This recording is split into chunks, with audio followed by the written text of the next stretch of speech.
ပလင်းကြက်သွန်နဲ့ကြက်သွန်ပြူရောပြီးတော့မှကြိတ်ထားလိုက်ပါမယ်ပြီးသွားလို့ရှိရင်ကျွန်တော်တို့အမဲဥချမ်းလေးတွေကိုအနေတော်လေးတွေတုံးပြီးတော့မှချက်ပါမယ်အမဲဥချမ်းကိုတော့မညှိအောင်အနှဲငယ်တော့ပြုတ်ထားပါတယ်ဗျပြီးသွားရင်ကြက်သွန်ပြူကြက်သွန်လေးစပလင်ကြိတ်ထားတာရဲ့ငရုံမှုန့်စားစနွင်းအချုံမှုန့်ငပြားရဲ့စီလေးထည့်ပါမယ်ပြီးသွားရင်တကြပိုးကောက်ဖာလာလေးညင်းလေးပါထည့်ပြီးတော့နှံ့အောင်လည်းပေးပါတယ်ပြီးသွားရင်တော့ဒါလုံးရိပ်ခန်းတဲ့အထိပေါ့ဗျာတည်ပေးလိုက်ပါတယ်ဒီလိုလုံးရည်လေးခန်းသွားပြီဆိုလို့ရှိရင်တော့ရေထဲလိုက်ပါမယ်ဥတဲ့အထိကြက်ခန့်နေပြီဆိုတော့ကျွန်တော်လိမ္မော်ရော့ကလေးအနှဲငယ်ထည့်ပြီးမှွေပေးလိုက်ပါတယ်အခုဆိုရင်တော့ဒါအမဲဥကြံဟင်းလေးရပါပြီခင်ဗျအားလုံးပဲမင်္ဂလာပါကျွန်တော်ဒီနေ့ကတော့ဗီဒီယိုမိတ်ဆက်တဲ့အနေနဲ့ပေါ့နော်ခုနကချက်ထားတဲ့အမဲဥကြံလေးနဲ့အမဲလာဟင်းလေးနဲ့ပြီးသွားရင်ဒီမှာကြောက်ကြုံလေးစားပြမှာဖြစ်ပါတယ်တကယ်တော့လေပြင်းတော်တင်ရွက်ကလေးထက်ချန်ပိုးပြီးကောင်းတယ်ဗျဒီမှာကတော့မရှိဘူးပေါ့ဗျာပြင်းတော်တင်ရွက်က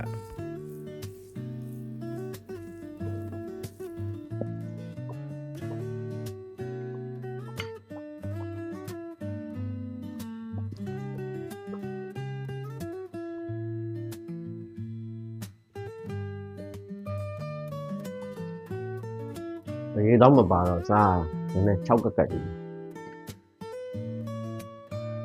ဒီကလေးရောအစုံပြောင်းဆက်လုပ်ပြီးစားရတယ်မဲဥကြံနေတာပေါ့ရှင်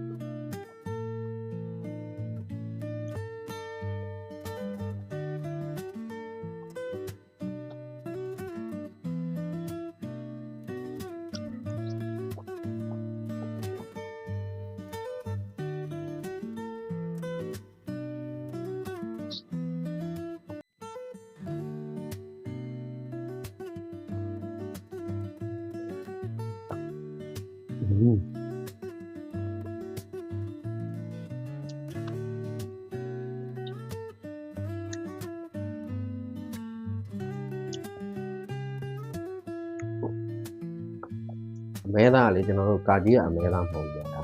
ဥစဘတ်ကာကြီးစပက်ဆိုင်နေသူတို့ကကျွန်တော်တို့မြန်မာပြည်ကအမဲသားနဲ့စေတူယူမှရှိတယ်ကျွန်တော်တို့မြန်မာဟင်းချက်ဆိုင်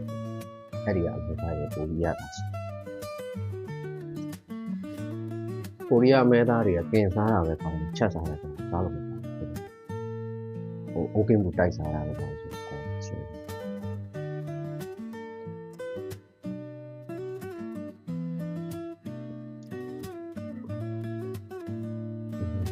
နောက်ဦးနာတော့စားဖို့ဟိုချက်ကိုကောင်းဖို့လို့ပြောတာမျိုးကျွန်တော်ချက်တဲ့ဟင်းတော်တော်လေးကိုလိုက်ရအောင်ဝေါအားလုံးပဲဘိုင်းပါကြနောက်ဗီဒီယိုမှာပြန်ဆုံကြဆက်စားလိုက်နော်